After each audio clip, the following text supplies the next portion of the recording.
காலம் எவ்வளவு கொடுமையானது. டி ராஜேந்திரனின் நிலைமை என்னன்னு பார்க்கலாம் வாங்க. நடிகர் டி ராஜேந்தர் என்றாலே அவரின் தலைமுடியும் அந்த தாடியும் தான் அடையாளம்.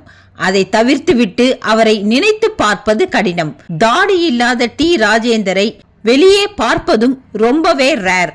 அதேபோல் வசனத்திற்கு வசனம் அவர் தலையை கோதிவிடும் அவரின் ஸ்டைலும் தமிழ் ரசிகர்களால் வெகுவாகவே ரசிக்கப்பட்டது. ஆனால் காலமும் வயதும் தலையில் முடி இல்லாத டி ராஜேந்தரை பார்க்க வைத்துள்ளது. நடிகர் டி ராஜேந்தருக்கு தற்போது 69 வயதாகிறது. பன்முகத்தன்மை கொண்ட டி ராஜேந்தர் கடந்த 2022ஆம் ஆண்டு மே மாதம் உடல்நல குறைவால் பாதிக்கப்பட்டார். டி ராஜேந்தருக்கு இதயத்தில் பிளாக் இருப்பதுடன் வயிற்றில் புற்றுநோய் பாதிப்பு இருப்பதும் உறுதி செய்யப்பட்டுள்ளது. இதனால் மருத்துவர்கள் இந்த இரு நோய்க்கும் இங்கு சிகிச்சை அளிப்பதை விட அமெரிக்காவில் சிகிச்சை பெற்றால் நன்றாக இருக்கும் என அறிவுரை வழங்கினர். இதையடுத்து தந்தைக்கு வெளிநாட்டில் சிகிச்சை அளிக்க டிஆரின் மகனும் நடிகருமான சிம்பு முதலில் அமெரிக்கா சென்றார்.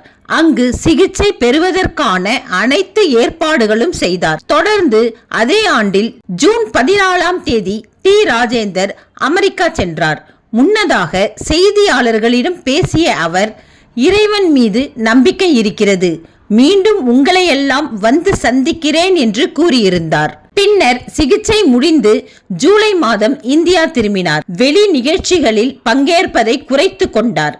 இந்த நிலையில் டி ராஜேந்தர் சமீபத்தில் நிகழ்ச்சி ஒன்றில் பங்கேற்றார். அப்போது மிகவும் சோர்வாகவும் நடை தளர்ந்தும் காணப்பட்டார். முகத்தில் தாடியும் வெகுவாக குறைந்திருந்தது. தலைமுடியும் கொட்டி போயிருந்தது. இதனால் டி ராஜேந்தர் தலையில் தொப்பி அணிந்திருந்தார். முகத்தில் பழைய பொலிவு இல்லை. இதை பார்த்து அங்கிருந்த ஒருவர், திரையுலகில் மிஸ்டர் கிளீன் என்று பெயர் பெற்ற நல்ல மனிதரை கூட முதுமை விட்டு வைக்கவில்லை, நல்லவரோ கெட்டவரோ முதுமையை எதிர்கொண்டே ஆக வேண்டும் என்று வேதனையுடன் கூறினார்.